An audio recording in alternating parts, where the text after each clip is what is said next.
On the show this week, we come to grips with Lamborghini's manic Aventador S, go green motoring in the new Toyota Prius, and introduce you to Lexus's India range. I'm in Valencia, Spain to drive the new version of Lamborghini's crazy Aventador. Now, it's called the Aventador S and it comes with even more power, 740 horsepower. But that's not the only upgrade. The big difference they've made is to the chassis. They've included a rear-wheel steering system, and that, they say, makes it tremendous fun to drive.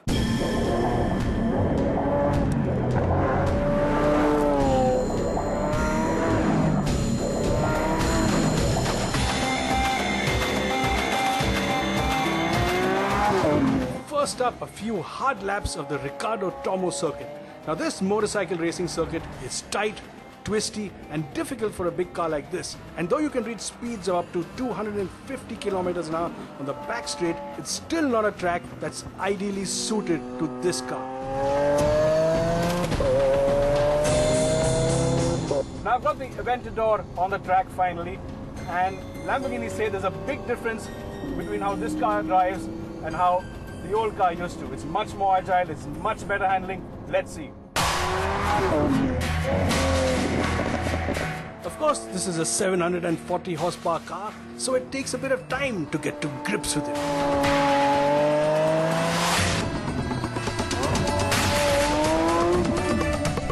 Well, there are many levels to it. First, there's the obvious intimidation, that big heavy engine in the back. Then you get a sort of thrill from the acceleration. And then finally, you are really able to make out that this car is so much better tuned. It's so much more drivable. You can use so much more of that power, even on a long corner like this. It's absolutely amazing. They've done a super job with this. What makes all the difference is that this new S has an updated four-wheel drive split that sends up to 90% of the torque to the rear wheels. It gets a new central ECU that's faster to react, and even the aero performance is hugely improved. There's now up to 130% more downforce at certain speeds, and that's a huge amount. The biggest change, however, is the rear wheel steering system. In this, the rear wheels are steered in the direction of the corner at higher speeds and in the opposite direction at low speeds. There's a sort of secondary steering movement when you're in the corner, and then the car sits down and allows you to put down the power. Quite fantastic. What truly amazes me is just how neutral this car remains, even with all four tires howling in protest. You can make small corrections long after the rear of the car starts moving around. And yes, that's with a 355 section rear tire. It's also nowhere near as sudden as some Lambos in the past, especially if you're nice and smooth. And that dull understeer the earlier car had, where the front wheels lose grip first, well, that's well and truly gone. Of course, the greatest thing about this car is that big naturally aspirated V12, which has just got such a savage power delivery. Pulling out of this corner, you're gonna wait.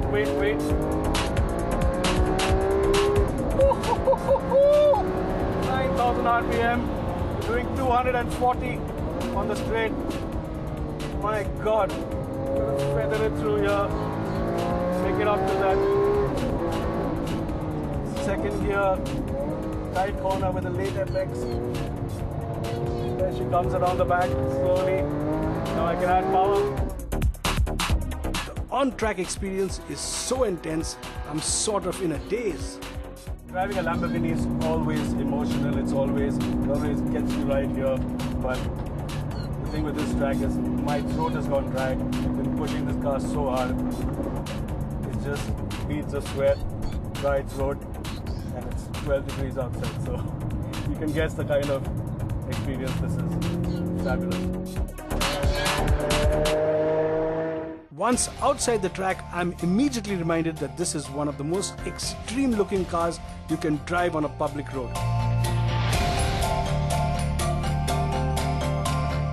new S looks even more dramatic than the original Aventador. Yes, the earlier car looked a bit cleaner, but this one is stunning too.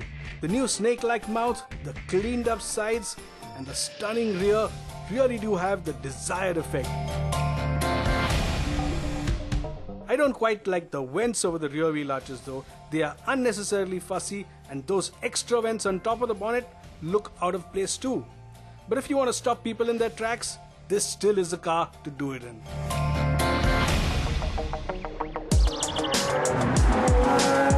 The new Aventador S is also a bit nicer to drive on regular roads. Out on the street, the Aventador S also rides much more comfortably. There's a bit more suppleness in the suspension, and although the short, hard springs are still there and you feel them as soon as you go over a slightly larger bump, it does have a bit more comfort to it, and that's all because there's a new Magna ride system that softens the dampers. The Aventador S will also come with a lift system that in India will help you get over some of our really bad speed breakers. And the agility is also so much nicer at lower speeds. Where the earlier car was quite ponderous, this one just isn't. Turn into a corner and it's more willing to go in. It's more willing to turn in sharply. It's more willing to give you the apex, and you don't need to push the steering as much to get to the line you want to drive.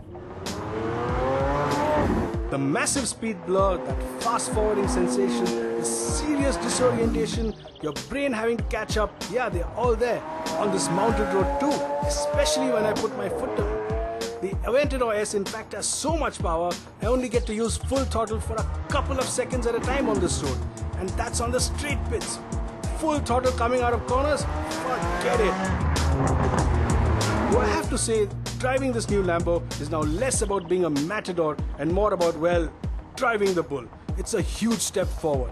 At lower speeds, when you're on and off the throttle, there's a bit of jerkiness like the old car, and that still remains. But of course, you want to get rid of it, all you have to do is click a few gears down and plant the throttle. God, this is probably one of the best V12s ever. Something that still plagues this car, especially at low speeds, is a single clutch gearbox. It makes driving the car a bit jerky, it is a bit snatchy, and of course in traffic you do have a bit of an issue with that. There's no smoothness like on a regular DSG or even a torque converter gearbox, and when you're in traffic, when you're behind people, you do miss that. Another area that hasn't improved too much is the steering. It still feels numb, it still feels a bit dead, and that's something Lamborghini could have improved. Lamborghini's Aventador always had a crazy amount of performance. 700 horsepower, the grip of the four-wheel drive system, the lightweight carbon fiber chassis, it had it all. Tremendous straight line performance, but it wasn't fun to drive in corners.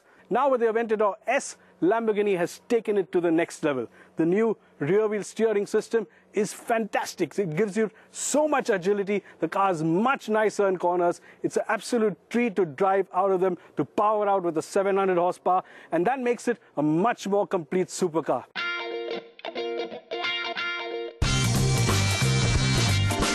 If you have both 5 crores and the desire to drive one of the fastest, most dramatic supercars ever, the new Aventador S is the car for you.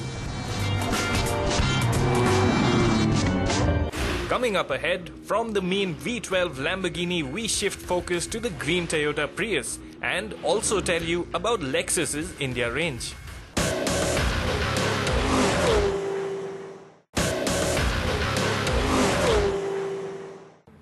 Disruption may be the buzzword today, but that's exactly what Toyota managed with the first generation Prius nearly 2 decades ago. The world's first mass-produced petrol-electric hybrid got other car makers to stand up and take notice. But as green and well-meaning as the Prius has always been, the name has also been synonymous with a dull driving experience and nondescript styling. And that is where the new Prius comes in. For the very first time, Toyota has used the phrase fun to drive to describe the Prius, and, well, as for styling, bland is certainly not an adjective you'd use. Oh, you will look at this Prius, alright.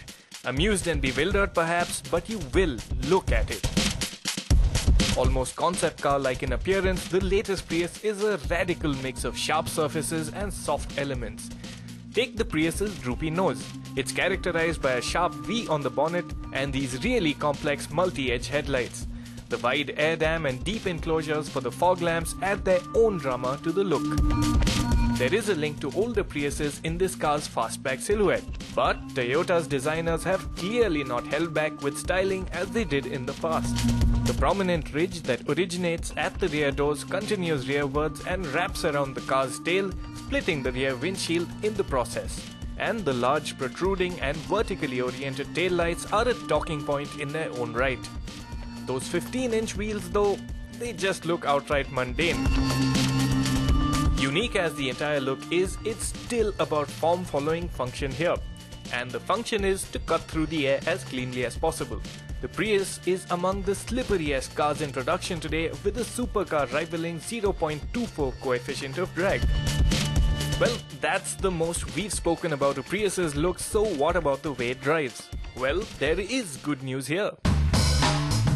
The Prius uses Toyota's hybrid energy drive that in this application comprises a 98 HP 1.8 litre petrol engine that runs the efficient Atkinson cycle and a 53 kilowatt or 72 HP electric motor. The electric motor draws power from a 6.5 ampere-hour nickel metal hydride battery. Do note, Indian Priuses do without the superior lithium-ion battery on Priuses sold abroad. The combined output of the hybrid system is 122 HP. Getting going in a Prius is an occasion, or actually a non-occasion. Provided there's enough juice in the battery, the Prius will come to life in full electric mode, giving you the opportunity to make a noise and emission-free getaway. With enough juice in its batteries, the Prius can run in pure electric mode at up to 50 kph, which if you think about it is quite a lot given our city conditions. At those speeds, noise levels are really low and noise insulation in general is very impressive. So it's almost like driving in your private movable island in the hustle and bustle of city traffic. You'll have to be very gentle with throttle inputs to keep the car going in electric mode. Get it even slightly excited, and there we go, the combustion engine kicks in to supplement the electric motor. Even so, the low noise levels continue to impress. When the engine does kick in, again, it's not very loud, and it's quite a nice car to be in. Performance isn't bad so long as you never lose sight of the fact that you are driving an efficiency-oriented hybrid and are realistic about its abilities. It's all nice and smooth going in pure electric mode, and when the engine does kick in, you can feel the additional power at your disposal. Now this is not a fast car per se, but acceleration is still brisk. The thing is, you just can't extend this car or drive it too hard. The CVT gearbox's rubber band effect comes into the picture, and engine noise levels rise higher than a proportional increase in speed. Still, the CVT gearbox doesn't spoil the experience as it does on, say, a Camry hybrid. But outright performance is anyway not the focus here. Fuel economy is. The Prius boasts an ARAI-tested fuel economy of 26.27 kpl.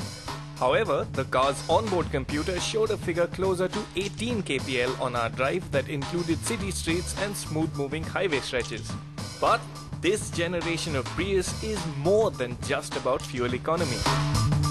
Now, Priuses of the past were notoriously boring to drive, but this one takes a big step up in the right direction.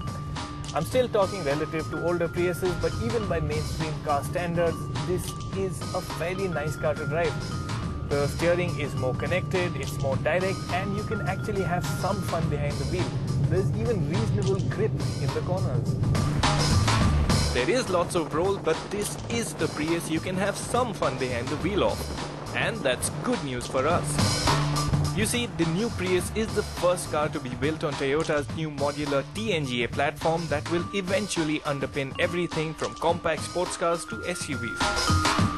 And if the Prius's generally impressive driving manners are a sign of things to come, there's lots to expect from future Toyotas. Where the new Prius is also a big improvement over the old car is in ride comfort. This is the first Prius to use double wishbones at the rear in place of the former torsion beam setup. And the benefits are clear.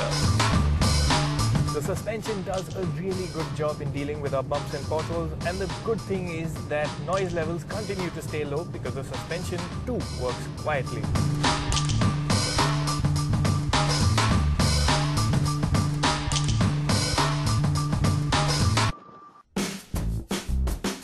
Finally, let's get to the interiors. Well, as with the exterior, Toyota has gone for more emotive forms in the Prius's cabin. The multi-layer dashboard is a break from the norm. Sitting high up on the dash center, the centrally mounted instrumentation screen is your biggest pointer of sitting in a car with a difference. The screen displays a whole host of information including state of charge, instantaneous economy and eco tips for most efficient driving. The centerpiece, however, is the Prius's 7-inch touchscreen that sits on a floating console. The screen is pleasant to use, but sadly there's no satellite navigation, Android Auto or even Apple CarPlay. But a cool feature on the screen is a graphic that shows the source of propulsion in real time. Drivers also get a heads-up display that is standard on the car. Heated front seats, a wireless charging bay for key-enabled smartphones, and a reverse camera are other features on board. Leather seats are also standard, and what comes as a pleasant surprise is just how comfortable the seats are. Cushioning is supple with the shapely front seats offering good comfort even over long drives. The rear seats are more than pleasant too, with a fair amount of space on offer. If there's something to bring up, it's that stubby dash-mounted gear lever. The joystick-like selector takes time getting used to. But let's just zoom out and recap. The Prius is pleasant to drive and quite nice to be driven in. So who is the new Toyota Prius intended for? Well, it's clearly the sort of buyer who thinks the K hybrid and the Accord hybrid are a touch too mainstream. These are buyers who really want the world to know that they are doing their bit for the environment. The catch is, the Prius isn't cheap. In fact, at 39 lakh rupees ex-showroom Delhi, this is an expensive proposition. So, at the end of the day, the Prius is a car for those with a deep will to save the planet and deeper pockets. After the break, Lexus is finally in India. We take a look at the first of the models to go on sale in our country.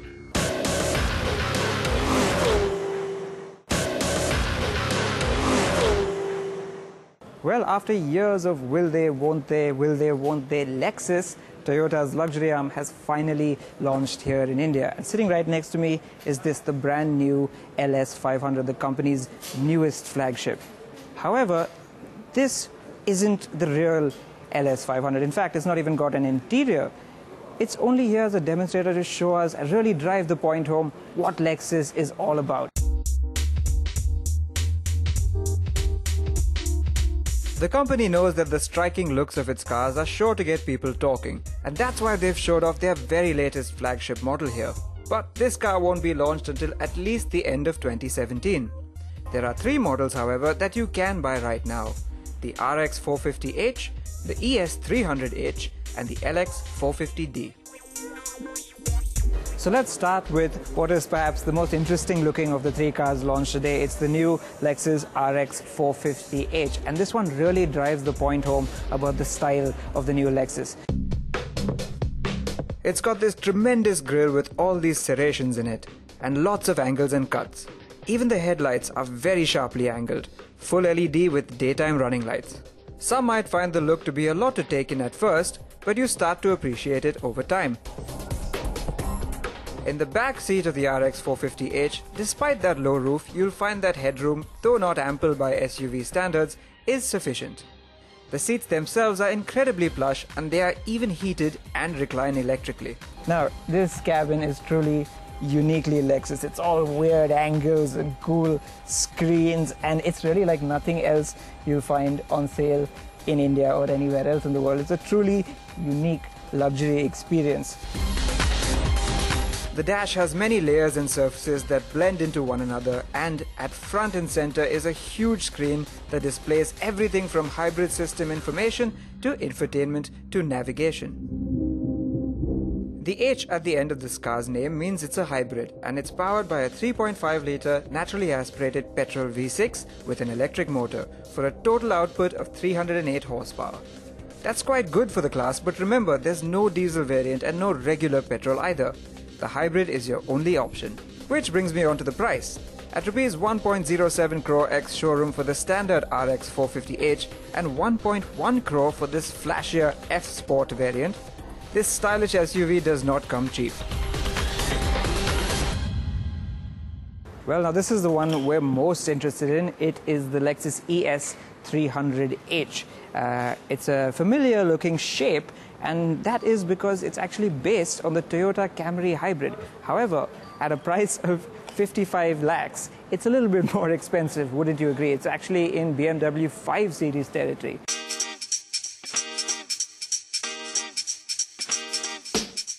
However, there are a number of reasons why it could be worth that kind of money.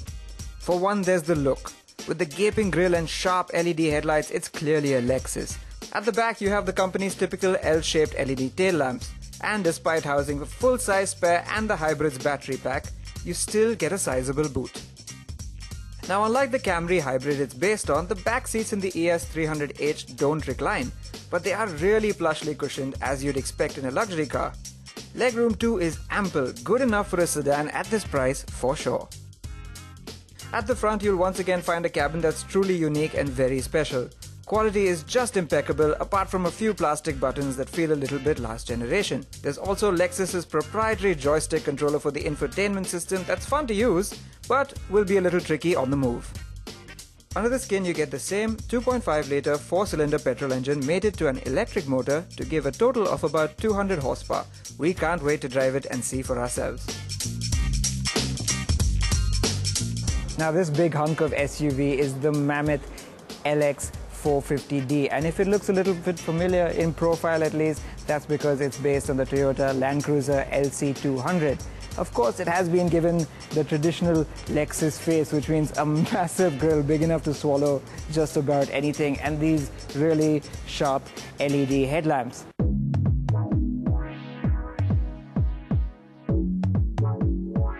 On the side though, it looks very familiar, massive as ever with a rather simple profile and window line. What you can't see is that this is a solid off-roader, and you could take it dune bashing or up some rocks and it wouldn't flinch even once. The other very interesting thing of note is that despite it being such a massive car, the LX is only a 5-seater, although there could be a 7-seat version in the future. Now, prices for this LX450d have not yet been announced, but we have heard that it will cost just above 2 crore rupees, and that makes it really quite pricey even for what it is. So what Lexus is counting on is hybrid tech and its uniquely Japanese take on luxury to win over buyers, and we can certainly agree it's nothing like anything else on sale right now. The company also wants to offer the best after-sales experience and reliability, something it believes its rivals in India right now are seriously lacking. In fact, soon after launch, Lexus will have 4 dealerships and another 4 service centers ready to go. But one thing is for sure, Lexus has come in all guns blazing with some truly unique offerings for Indian buyers.